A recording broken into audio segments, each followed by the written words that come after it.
Thank you for joining us this evening. The meeting will begin shortly. This is the first public meeting in the second round of public engagement for the Little Manatee South Urban Expansion Area Study. While we wait for everyone to arrive, please begin by letting us know what you hope to take away from tonight's meeting. Comments and questions can be typed into the Q&A box on your screen. If you need technical assistance, our team is standing by to help you. To open the Q&A box, look for the Q&A button at the edge of your screen. It looks like the icon that we're showing here in the center. For those who don't see the Q&A button in their options, it looks like the image on the screen. So we'll give you a moment to do that. We also want to remind you that this meeting is being recorded. And also, unique to this second round of meetings, we will be using an interactive polling software to ask you questions at the end of this presentation. It does require a mobile device, so please have your device ready for further instructions. We're also accepting comments in the chat box as well.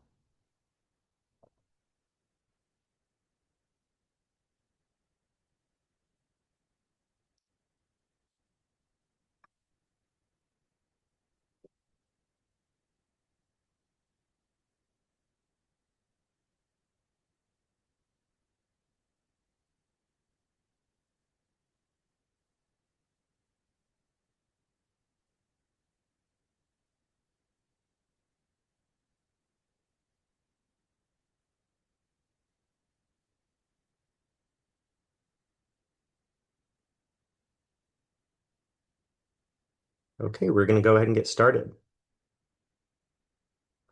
So welcome to the Little Manatee South Urban Expansion Area Study, Round 2 Community Meetings. This is the first of 3 meetings. This is a virtual format. We have 2 additional meetings as part of this round with the same information. Those meetings will be held on Saturday and also next week on Monday. Just to give you an overview of what we're going to discuss tonight, my name is Stephen Benson. I'm the consultant project manager for this study.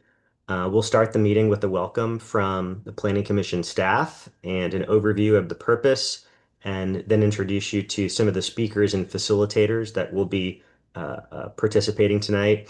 Then we'll go over the background of the study as well as the scope and schedule. Our presenters will review the study area with you and also talk about what we've heard so far during the first round of outreach for this project. Thank you to those of you that were able to participate during round 1. Then we'll go over the interactive mapping exercise that we'll be doing at the in-person meetings on Saturday and next Monday at the South County Career Center. And we'll ask you some initial questions about your preferences before we wrap up the meeting tonight. And now I'll pass it over to Sophia to get us started. Oh, thanks, Stephen. My name is Sophia Garantiva. I am a principal planner with the Planning Commission. I am one of the project managers for the Planning Commission on the Planning Commission side for these studies.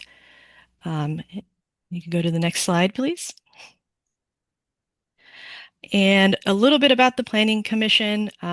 We are an independent, multi-jurisdictional, which means we just serve unincorporated Hillsborough County, City of Tampa, Plant City, and Temple Terrace on their comprehensive planning needs, and we are led by a board of appointed citizens. So we are mainly responsible for developing state-mandated comprehensive plans which show how and where the community will grow over the next 20 plus years. And the Planning Commission, very important, they make recommendations on land use decisions to the Board of County Commissioners. So this includes requested changes to the comprehensive plan and special land use related studies such as this one. For more information, you can go onto our website at planhillsborough.org. If you want to find out more about the Planning Commission and our role. Go to the next slide. So the purpose of this meeting, we are, as Stephen mentioned, kicking off the second round of community meetings for the urban expansion area planning study for the Little Manatee South area. And if you joined us for the first round of meetings, you are also aware that there are four. So again, this is the second one, and we anticipate during each round we'll have one virtual meeting, like the one tonight, and two in-person meetings, as Stephen mentioned, are Saturday and Monday. So the purpose of this round of meetings is to get a little bit more feedback from the public in the form of a land use workshop. And again, this is to provide input that will help shape the preferred alternatives that will be presented in round three, which are essentially scenarios. And then finally, in round four, we'll show the final and preferred scenario that will be presented to the Board of County Commissioners along with final recommendations. Uh, thank you. So we want you all to stay engaged. There are multiple ways. You could go ahead and submit public comment by visiting the project website, planhillsboro.org/LMSUEA. Again, you can attend the in-person meetings next week to participate in the interactive activity. We have one, the one that we're going to do later in the presentation after the presentation, but we also encourage you if you want to do it hands-on to go to the in-person meetings again at the South County Career Acceleration Academy on Saturday and again Monday. And then just continue to stay involved in the next two rounds of this project. So about tonight specifically, we anticipate the presentation will take about 20 minutes. After the presentation, we'll go ahead and complete the mapping exercise. And then all the information will be posted on the project website, including a copy of the presentation and the recording of the meeting, and the supporting documents and maps. And this goes for the in-person meetings as well. Next slide. All right, and then how to participate in this meeting. If you're not familiar with the Zoom platform, you could submit questions at any time by clicking the Q&A box at the edge of the screen, and it has two little bubbles, and it has Q&A at the bottom. You can also like and comment on what other participants have written. And then we'll have host announcements will appear in a chat box as well. As you can see, our team has been putting in little messages and links and things like that. Uh, and we'll be doing that throughout the presentation.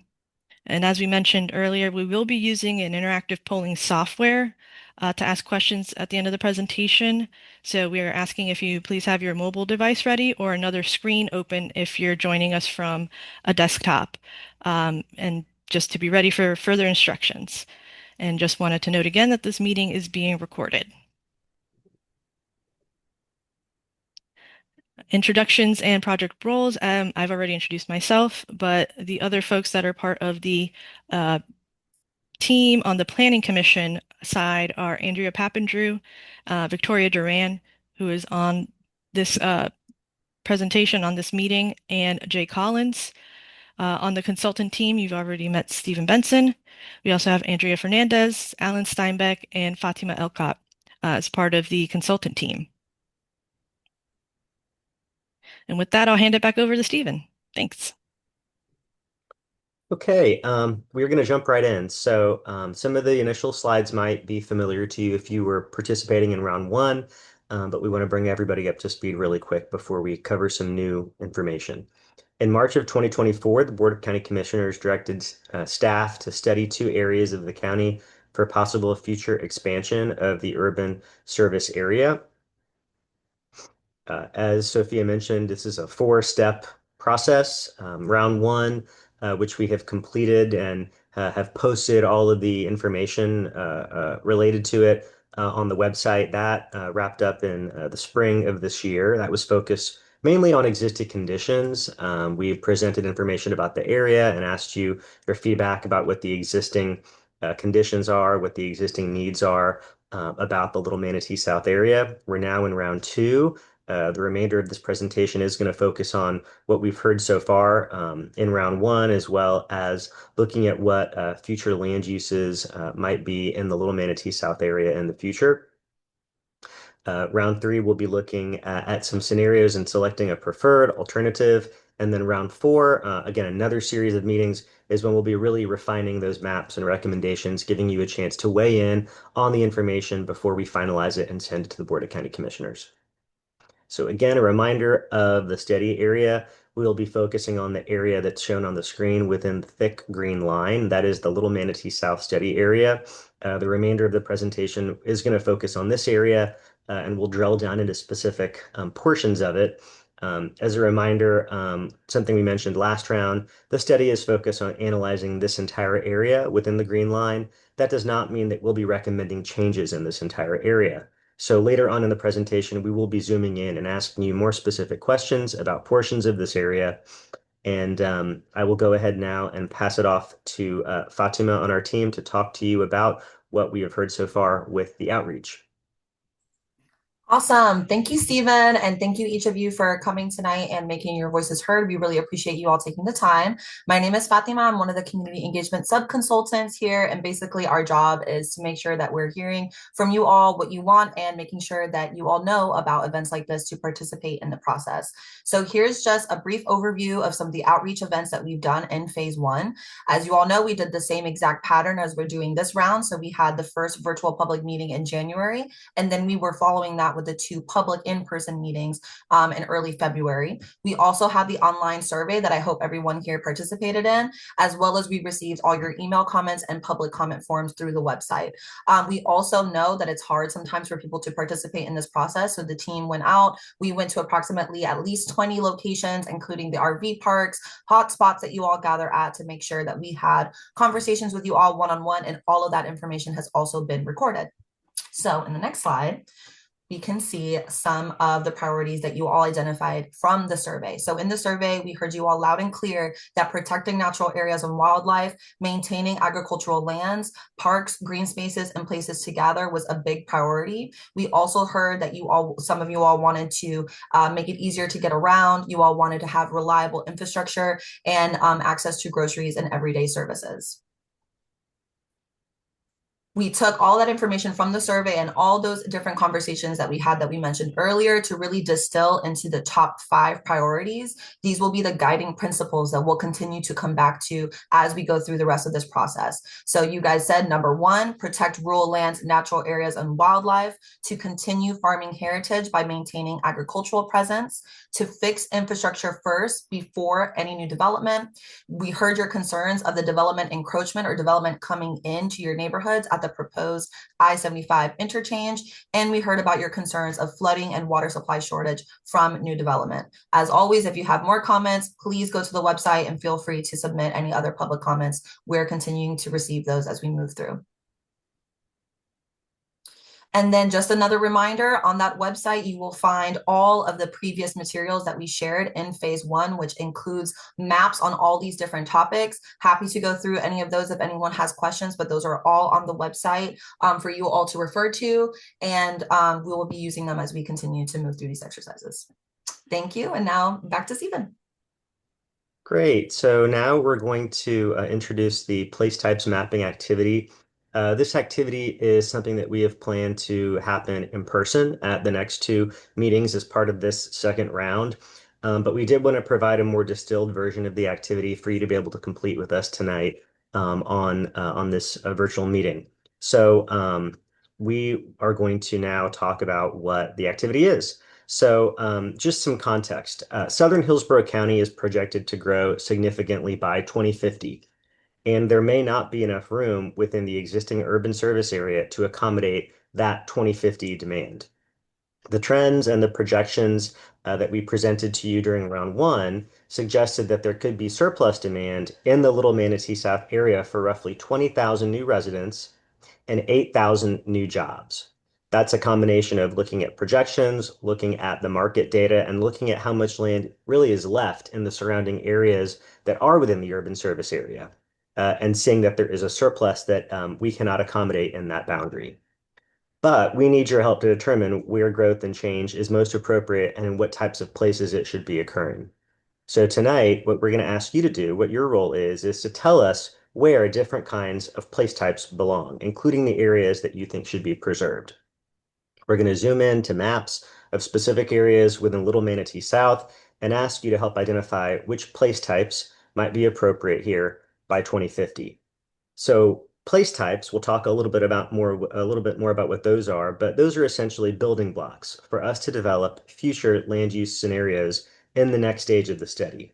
And the purpose of them is to help us build a record of your collective vision for the future. Again, that 2050 future year, that future state of Little Manatee South.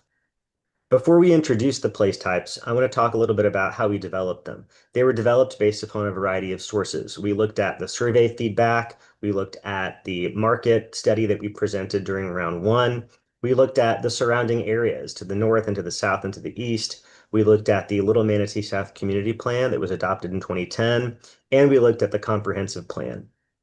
The place types that we're going to be showing you today reflect a variety of different types of land uses, from residential to commercial and even mixed uses. They represent a variety of densities, from low density to high density, and a variety of contexts, ranging from natural to rural all the way to urban.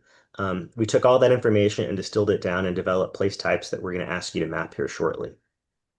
So when we talk about mapping, one of the things that we did was we took the environmentally sensitive or areas that are prone to flooding, and we used that to develop the environmental sensitivity map that is shown on your screen. This map was also shown to you during round one.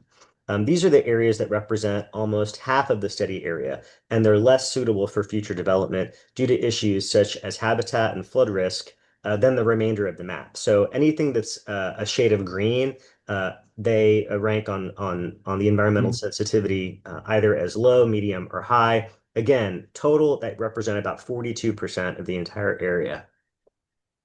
This is the base map that we're going to be using to talk about place types, largely focused on where you envision growth and change within the white areas, not the green areas. We decided to use this as the base map for the activity because it shows you where the rural lands, the natural areas, and the places are for wildlife, which the survey responses told us were most important to you to protect. Now I'm going to pass it off to Alan to explain those specific 2050 place types that we created for you to place on this base map. Thanks, Stephen. And I just would say, as a couple of words of overview here, I encourage you all to dive into this and participate as well as you can. I know a lot of the survey response was around conservation, but we are trying to shape the development and shape the future. So we, as Stephen mentioned, we did anticipate those people and jobs coming to the area. And so as we do that, we think about what do we want those to look like. So the place types are a technical tool, but they're also a way to help us envision that future. You can move on, Stephen.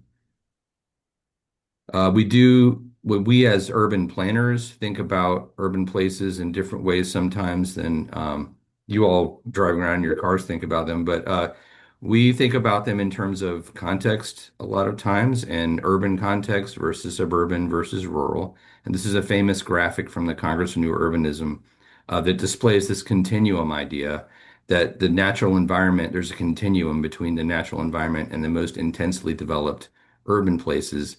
And we think about where we sit within that continuum as we think about future growth. And there are different ways to handle that. These are some familiar things to you that you see around Hillsborough County and around the greater Tampa Bay region. There are many rural areas, lots of suburban development that's exclusively residential, moving left to right. Your traditional retail centers, more downtowny kind of places that are either old and historical or newly created.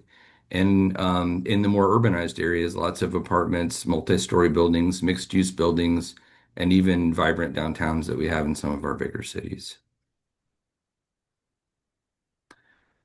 And now we get into the actual place types themselves. So if you think about this as an actual thing that we're trying to create that has a typology to it. So we have a place type for the natural areas, and you see up top there's a dot, and there's 0 people and 0 jobs associated with this. So as a person thinking about utilizing this place type down on the ground in the future, this is a pure conservation place type that we've created that has mostly public control of land in mind, but also potential for opening up those areas for recreation and enjoyment for people who live and visit this area. Next. We have an agricultural place type that is also very low intensive in terms of people and jobs, but obviously the land is used very intensely, and there's already a lot of this in place and as an existing condition. And the question is, where can we have this abide and still maintain the agricultural economy that's been so strong in this part of the county?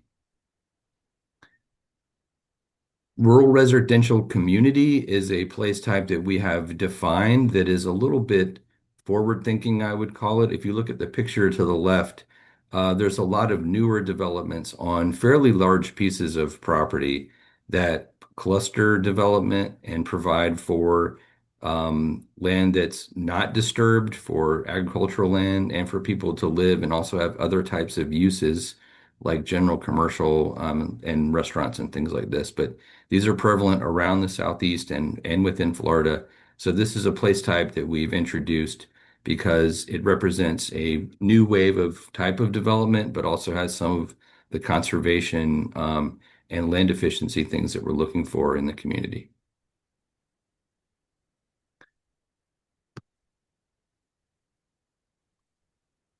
We have this estate and large lot homes.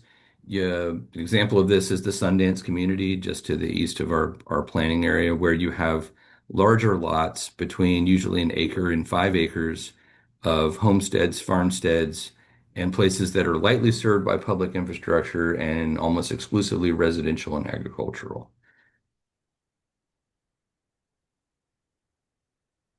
The suburban residential category is what we view as the more intensive category of residential development that you see that some people call them tract homes, but they're the older versions in the county were almost exclusively single family. More and more you're seeing developers on larger pieces of property include a mix of housing types to include apartments with their housing and having mixed housing type communities.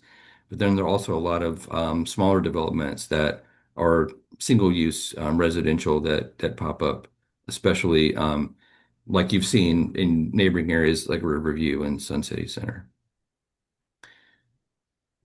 Suburban commercial is what we've put to be the typical existing and probably future of retail.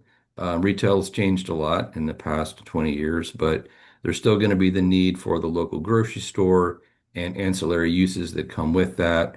And more you see a large sort of anchor development happen in this, and then other things happening around it, outparceling and other types of corporate players mostly investing in new retail space along larger corridors.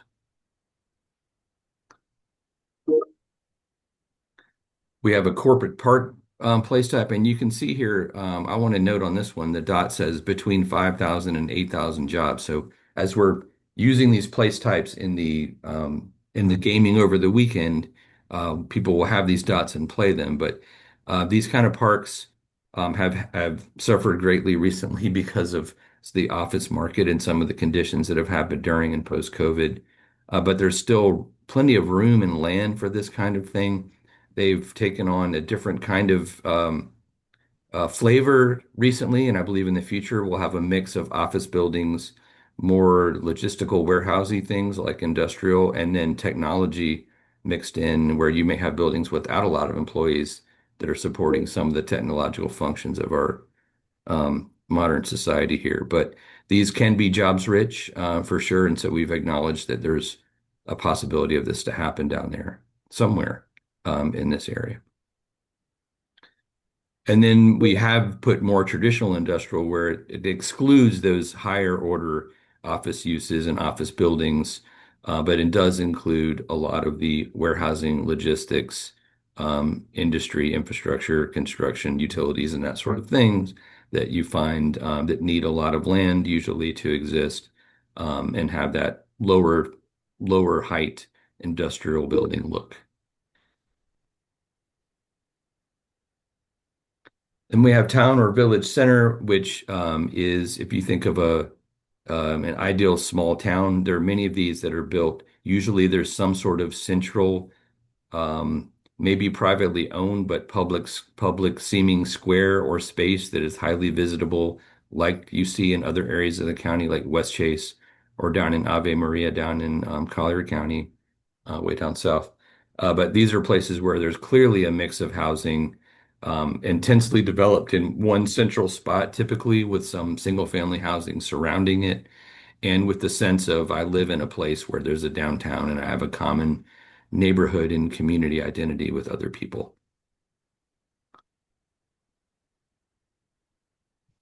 And then we've revisited this graphic here in the thought of this continuum to put these different place types on here to show you that we are really trying to develop these place types, skewing them away towards the higher urbanized development that you see on the right side of the slide, and sort of biasing them towards the more less developed down to rural areas to really make sure that we're complementing the existing conditions as best we can and not promoting something that's so overwhelmingly intensive that it doesn't match the character of the area. So we have this in mind, and I want you to keep this in mind as we're developing these.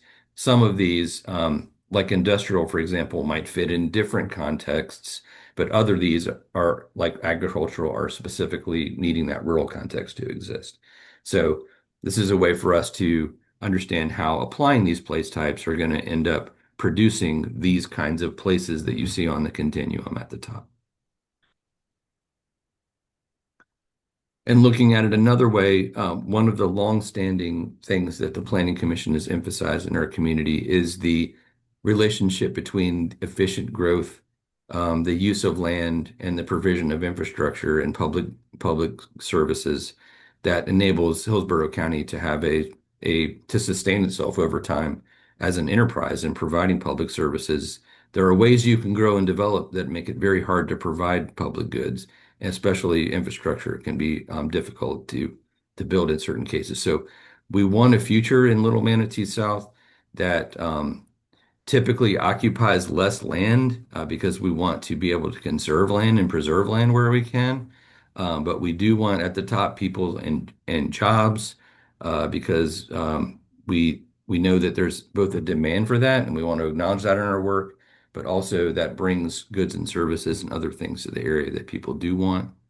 And we want to try to avoid, as much as possible, only applying those uses that require a lot of land or are land hungry and don't really provide the right amount of economic development potential or things that people in your area can actually enjoy the benefit of.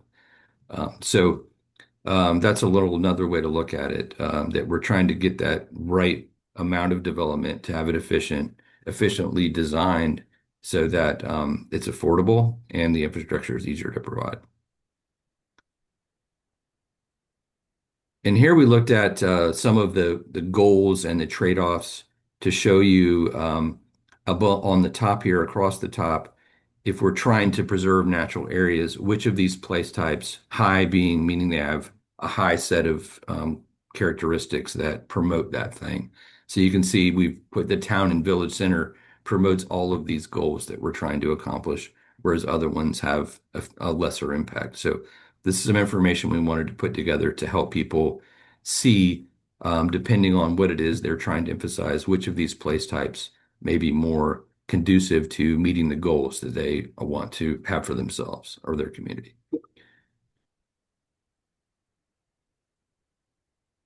This is an example of cluster development where this drawing is designed to show the same number of homes, just allocated across space differently.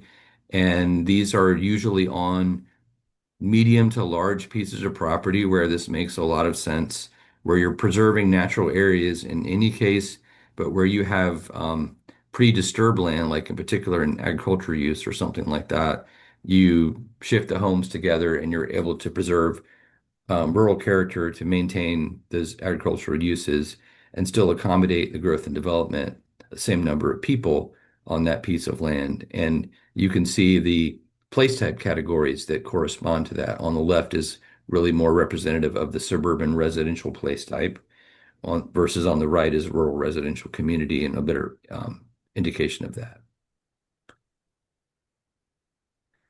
And we wanted to show this too, agri-hoods. This is a little bit outside of the box. And these are these are like English villages that are made Americanized, kind of is what I would call them. But they're places where you specifically have and intentionally have a mixture of small format agricultural uses, people who are living there intentionally in these places, and a mix of commercial development and village type life, which could be very lowly intensely developed, unlike this picture, or something that's more completely village like this picture.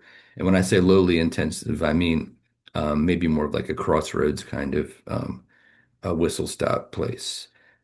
But in any case, they kind of exist on a continuum and they have these benefits of maintaining some of the uses that you have without becoming strictly suburban. So that's an intro to the place types. We're going to ask you to try to apply them in just a second and see if you can remember all this stuff I've said. I know that's hard, but I'll try to remind you a little bit as we go. But Stephen mentioned how we got to where we are and kind of why we're doing this. But we're going to use the information we get from this meeting to create some land use scenarios, and we'll create three scenarios. When I say the word scenarios, sometimes they can be very um, uh, I don't want to say made up, but like not reflecting reality very well, and intentionally skewed towards one future that indicates like an extreme. In this project, we're trying to be very cautious and very realistic about the scenarios we create that are grounded in market potential, but also grounded in the feedback that we get from you all. We don't have an agenda in creating them. We're trying to listen as much as we can so that we can imbue those scenarios with your values. And these place types are a way to do that. So um, when we get to the stage three meetings, we're going to have scenarios to review, and there'll be the building blocks of those will be these place types that we're talking about now. And even at that point, you'll still have an opportunity as a participant to shape scenarios and shape the preferred scenario um, that comes out of the discussion of the comparison of these things that we're going to show you in the future. So don't think this is your last bite at the apple on this. This is a building block and a point in the process to get to where we want to be, which is characterizing that future in a scenario. So right now we're kind of like, what are we doing? That scenario will be more of the how much, where, and we'll have more metrics associated. And I basically describe the last bit of bullets, which is the refinement process that we will do with whoever's participating at that time. That's it. Um, Great. Thanks, Alan. yep. So now I'll give Alan a second to queue up his screen, but Alan's going to be leading an interactive polling exercise where we'll take a look at those place types that we just discussed with you, and we will ask you to use your mobile device here in just a second to scan the QR code or click on, I believe the link is in the has been placed in the chat. If you click on that, it will pull up the interactive polling exercise. And before we get into it, I'll just again sort of reiterate the context of really what we're asking. So, based upon the information that we've collected so far, Hillsborough County, Southern Hillsborough County specifically, is projected to grow significantly by 2050. And there may not be enough room within the existing urban service area based upon that information to accommodate that 2050 demand. Trends and projections that we've gathered suggest that there could be an excess in demand that would affect the Little Manatee South area for roughly 20,000 new residents and 8,000 new jobs. Again, that's by the year 2050. We need your help to determine where growth and change is most appropriate and in what types of places you think it's most appropriate for it to occur within. So now we'll transition over to the Mentimeter tool, and we'll ask you what specific areas of Little Manatee South should look like by 2050. Okay. And if you're still struggling, Menti, you can open any browser on any device, your phone, just open your browser, your web browser, go to menti.com, and you can enter the numbers. Does someone have the numbers on them? I don't have them right on me. They're in the chat. They're in the chat. So Menti, MENTI.com, and then you can go to the chat and put those numbers in. That's probably the most foolproof way to get to this. Otherwise, you can use the QR code and get to it that way. But I'm going to now share, and you all should be seeing the map. Let me know when that comes up.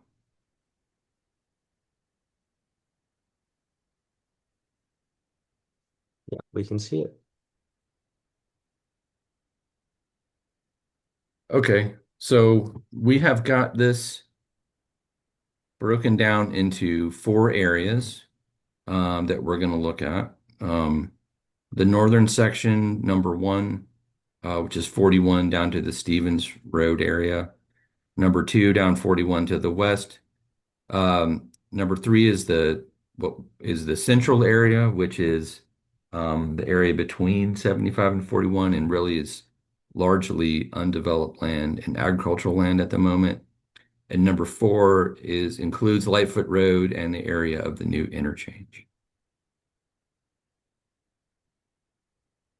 So we're going to start by asking you, where do you live? And here you should have this question coming up. Which of these zones, or do you live outside of this study area? So I'm going to give you all a second to get on Menti, and you can see here's the QR code if you're still working towards getting that, and the number we mentioned before for menti.com. Do we know how many participants we have who may be doing this exercise?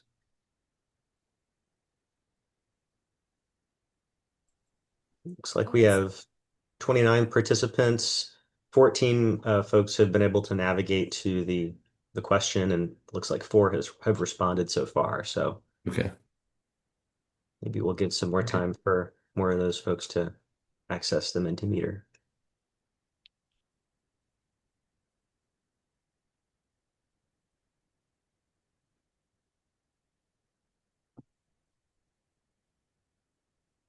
I know we've had some people from the Sundance community join us, so I'm guessing a lot of you who may not live inside the study area are people from that community, and we acknowledge your continued involvement here. But let us know if you're from there and you're getting comments. I would say we're going to have some commentary at the end. There'll be an open-ended question at the end of this Mentimeter session. But if you have a question for the team, please use that chat and in the meeting chat. That'll be more effective for a general question for us.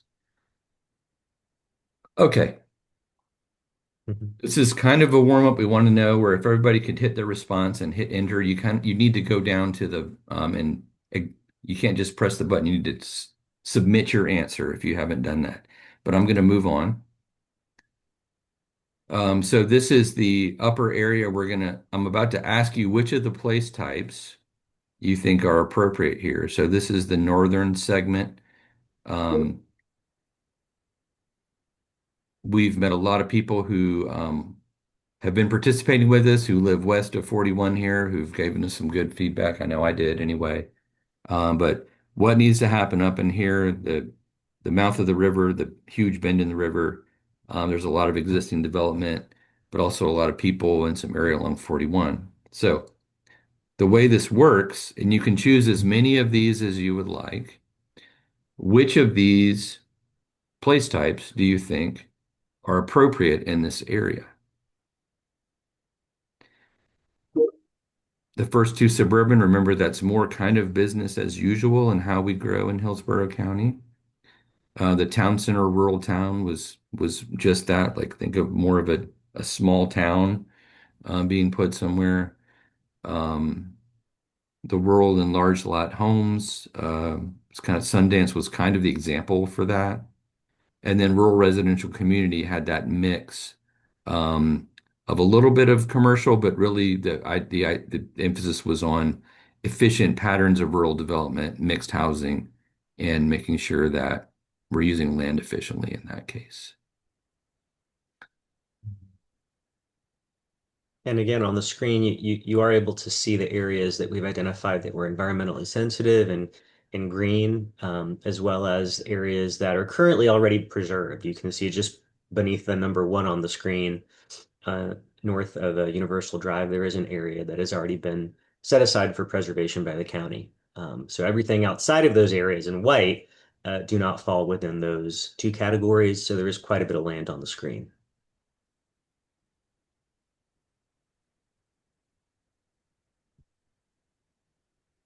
Okay, and we're getting some good feedback here. Please, if you are on Menti, go ahead and you're here to represent your issues. Please go ahead and respond and hit that any button that says submit on there. Yeah, you must hit submit at the bottom for it to be recorded. Yeah. If I advance and you haven't, I think it will do it for you or prompt you. So I'm gonna give you another second here. We're getting some good varied feedback. People are mentioning natural areas and agriculture, but also rural residential community is second, and third is rural estates and large lot homes. Third. Okay, we're gonna keep going. Now down to area two, which is the southern portion of 41 and west, kind of going all the way over to the edge of the Cockroach Creek Nature Preserve, but including the historical Sun City there along 41, and the area that goes all the way down to the county line. And same exercise, what we want to see is if you have a differentiated opinion about these things. So think about what you said in the first one. Maybe it's the same exact answer because 41 may feel the same to you, but there might be some other things that you may feel are less or more appropriate down here in this part of the county.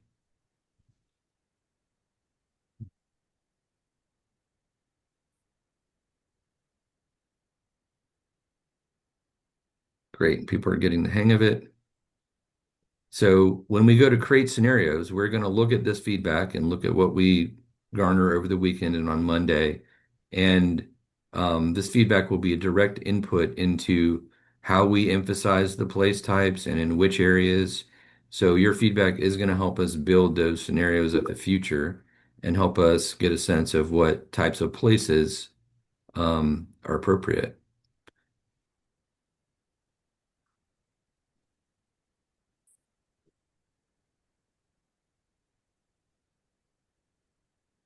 Just going to wait for another person or two.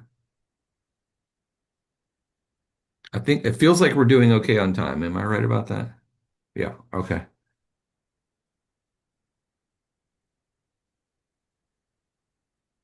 All right. I am going to move on. And here is area number three, which, as you can see, is very much covered with some of these areas that have some environmental sensitivity. A lot of it's low, but it is the most sensitive area here in the central part, especially down to the south, where some property I think has already been purchased and preserved in perpetuity. Um, but let us know about this one. Again, this should go a little quicker, but please do weigh in on this one as well. Same exercise. Which of these place types would be appropriate in this interior area?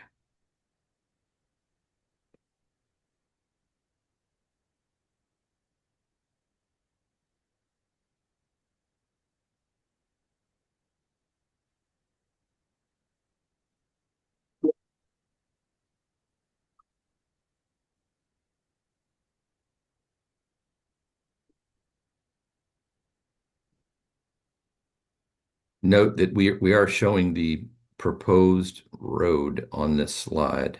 I don't know if you can see my mouse, but it goes through. It's the dashed line right under the three that turns and goes down to I-75 east of this area that's shown on the map.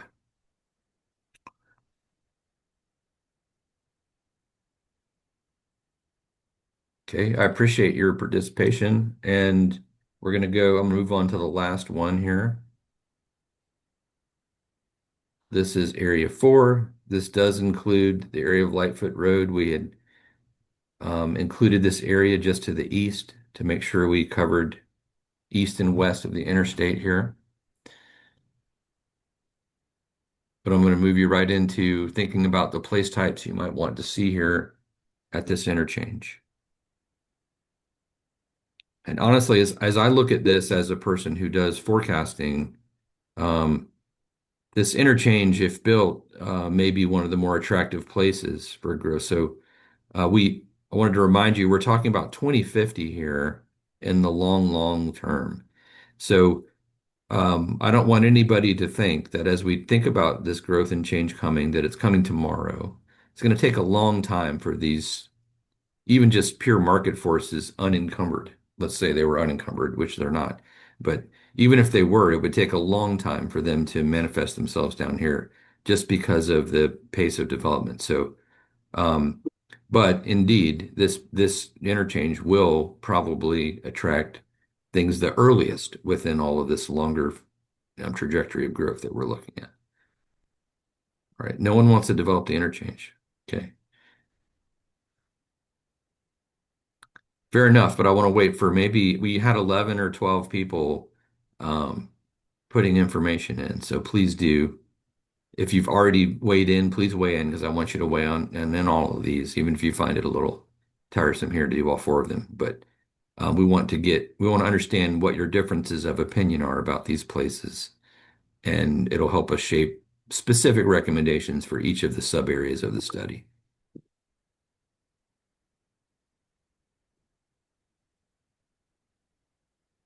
Okay. Again, a little bit of somebody's thinking corporate park, but again, rural estates, rural residential community, less so on the suburban style development in this place, according to your feedback. All right, that is the last of those. I'm going to leave this up for commentary. I think, Stephen, we can move into closure remarks, but we will capture your commentary if you have it here. But is there any more substantive content you need to show in closing remarks? I.e., do you want me to stop sharing my screen at this moment? So, We we just want to remind, everyone before we close to please continue to stay engaged. If you liked this exercise and want to dive a little bit more deeper and give us some more granular feedback, we really encourage you to attend the 2 additional sessions, the in-person sessions on Saturday, May 16th from 11 to 2, or Monday, May 18th from 6 p.m. to 8 p.m. So we have one Saturday during the day session, one weekday evening session. Both of those will be at the South County Career Acceleration Academy. We will be introducing these place types again, talking about what they mean, how they compare, and then you will have the opportunity to take your own map and place those dots on the map where and how you think 2050 should look for Little Manatee South.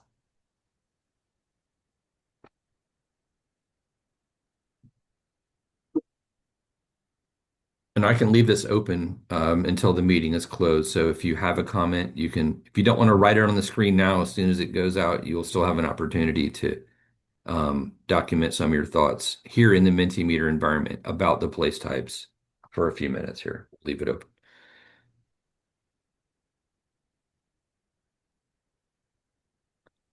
But I'm going to stop sharing and let whoever else wants to, maybe there's other things that need to get done as a course of business as we close out here.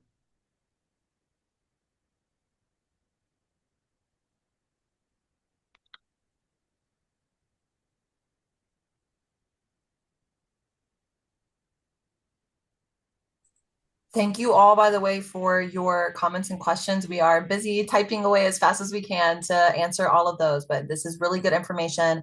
Just a reminder, everything you are putting in the chat is counting as a comment, but feel free to also go onto the project website and submit it as well as a public comment.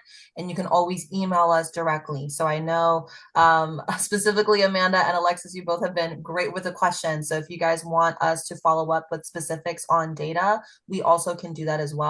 Just send us an email and we can respond with some of these things. But we're going to continue to use the rest of this time to respond and add links and information as we are able to. But we do not have to stop the discussion in 10 minutes. Please reach out, send us an email. We are more than happy to talk with you all as much or as little as you'd like.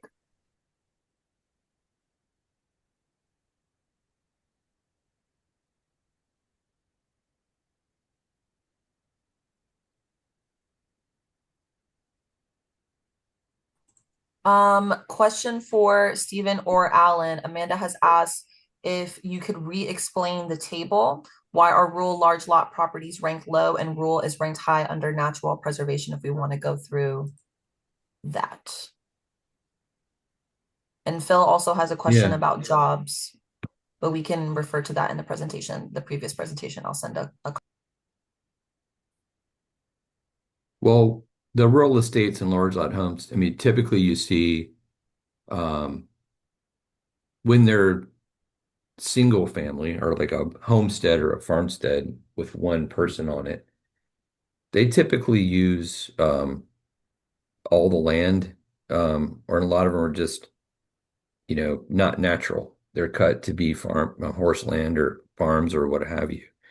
So they do tend to um, be okay, but not great in purely preserving natural areas because they're put to human use and agricultural use.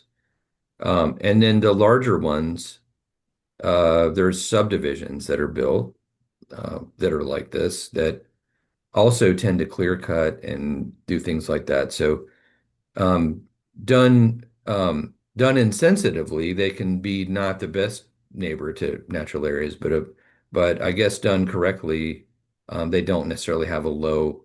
They can have higher order benefits to natural preservation depending on how they're designed.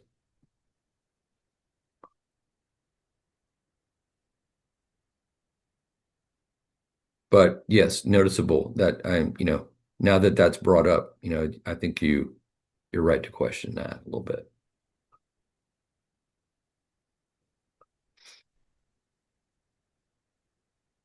Was there another one? No.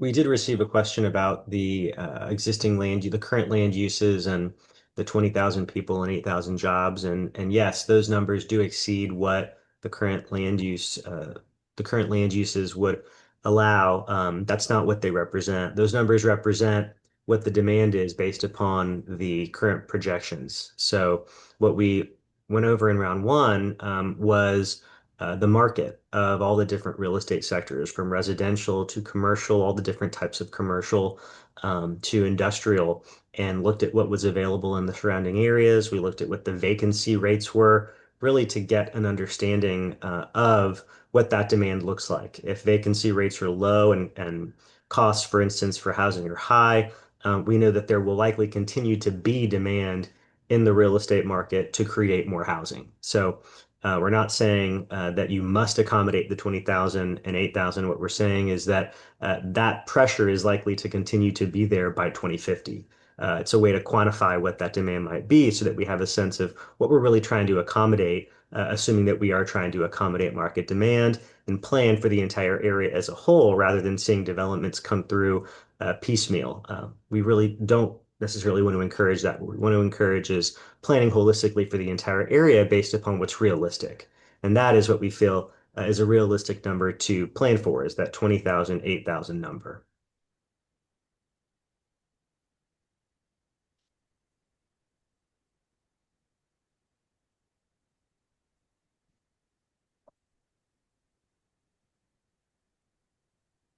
I guess I'll echo a little bit. I would echo everything Stephen said, but I would add to it to say that given the way land is developed in this part of the world and how much of it is in the pipeline and that sort of thing, that it probably is going to take a while for anything large to show up. So there may be proposals for large scale development coming down the pike, but it's going to take a while for it to manifest because of the fact that there's still so much available land in other parts of our county, the county to the south, and it's just you kind of get in a queue a little bit about when something might happen. So residential is probably more in the longer term future, and those job numbers are pretty high. It would be a straight economic development coup if there were that many jobs in the Little Manatee South area. But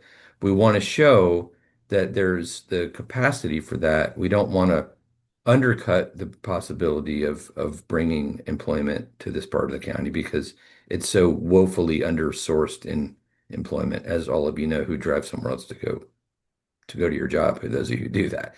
So, but I think that's going to be an important number to talk about is how the employment gets accommodated.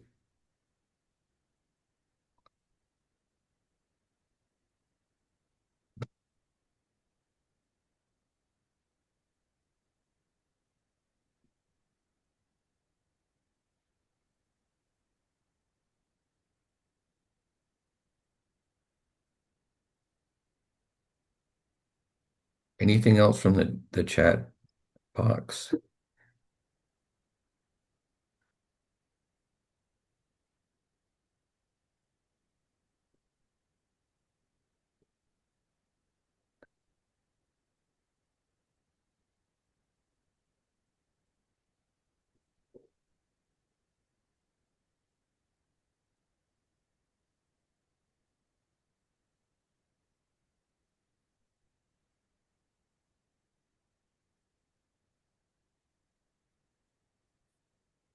I think we did receive a question about the future road that was proposed. I believe the status of that is that that corridor was added to the corridor, the preservation plan for the county, or it's being proposed to be added to it. So the alignment that's shown is something that there has been some initial action taken on. And so that's why we did place it on there to make sure that you were aware of where it was being proposed and the location where it would connect to US 41.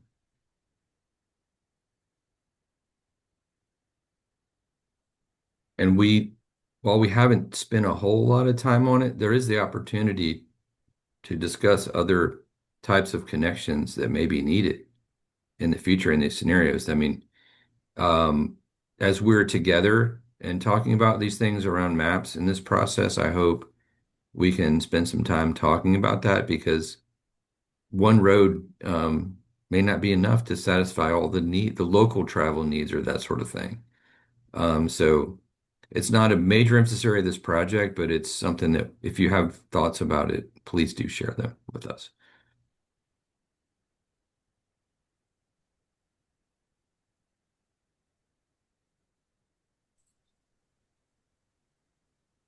All right. It seems like I think we got all the comments, y'all. Thank you.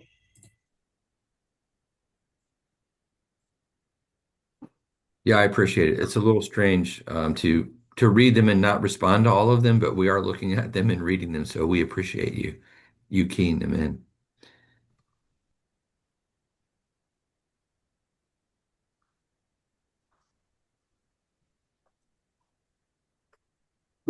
Okay. Awesome. We can end. Bye, y'all. Thank you so much. Please stay in the loop on the website, sign up for updates, submit public comment, and email us. Hope to see you all again soon. We'll see you hopefully on Saturday and Monday.